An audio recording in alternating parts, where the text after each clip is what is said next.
चित्रानुसार एक बॉक्स दिखाया गया है जो कि एक चतुर टर्मिनल जाल 4 टर्मिनल नेटवर्क या द्विद्वारक जाल को निरूपित करता है।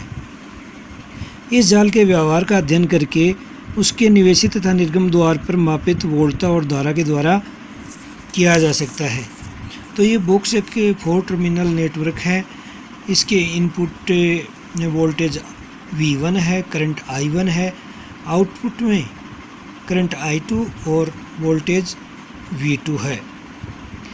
इन 4 अवयवों में से 2 अवयव स्वतंत्र चर होते हैं और 2 चर निर्भर चर होते हैं, अर्थात V1, V2, I1, I2 इन 4 चरों में से 2 चरों को स्वतंत्र लिया जाता है तथा 2 चरों को परतंत्र चर या निर्भर चर के रूप में लिया जाता है।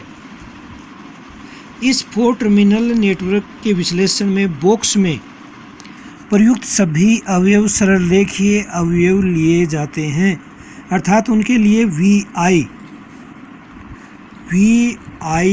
रिलेशन है वो सरलरेखीय होना चाहिए। तो 2 चरों को स्वतंत्र तथा 2 चरों को निर्भर चर लेने पर हमें इस 4 टर्मिनल नेटवर्क के कई पैरामीटर प्राप्त होते हैं।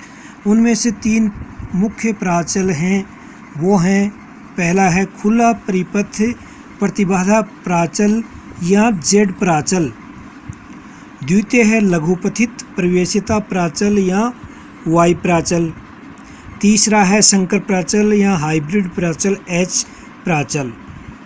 तो सबसे पहले हम Z प्राचल का अध्ययन करेंगे। Z प्राचल की परिभाषाएं क्या हैं, कौन कौन से प्राचल हमें इस नेटवर्क से प्राप्त होते हैं, उनका अध्ययन करना है।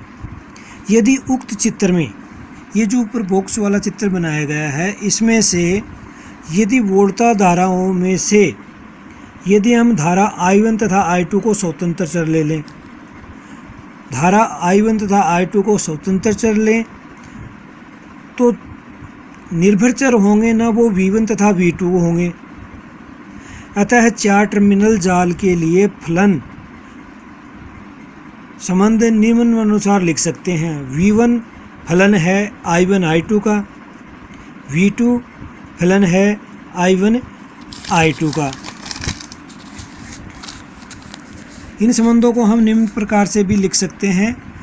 V1 जो कि I1 तथा I2 का फलन था, तो V1 equal to Z11 I1 plus Z12 I2, समीकरण नंबर दे दिया 3। इसी प्रकार V2 equal to Z21 I1 plus Z22 I2। यहाँ पर Z12, Z21, Z11, Z22 4 terminal network के Z प्राचल कहलाते हैं। ये जो 4 प्राचल हैं Z11, Z21, Z12, Z22 4 terminal network के Z प्राचल कहलाते हैं। इन Z प्राचलों को परिभाषित निम्नानुसार किया जाता है।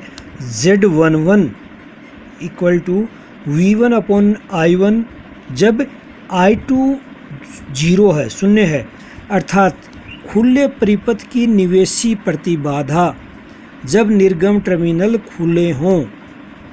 निर्गम टर्मिनल का खुले का मतलब आउटपुट से कोई करंट फ्लो नहीं हो रहा, I2 0 है, तो खुले परिपथ की निवेशी प्रतिबाधा V अपॉन I प्रतिबाधा होगी खुले परिपथ की। Z12 V1 अपॉन I2 जब I1 इक्वल टू 0 हो, यानी निवेश में खुला परिपथ हो, निवेश में करंट है वो 0 हो, तो खुले परिपथ की उत्क्रम अंतरित प्रतिबाधा कहते हैं। Z12 equal to V1 upon I2 खुले परिपथ की उत्क्रम अंतरित प्रतिबाधा कहलाती है जब निवेशी टर्मिनल खुले हों, अर्थात करंट I1 का मान 0 हो। Next Z21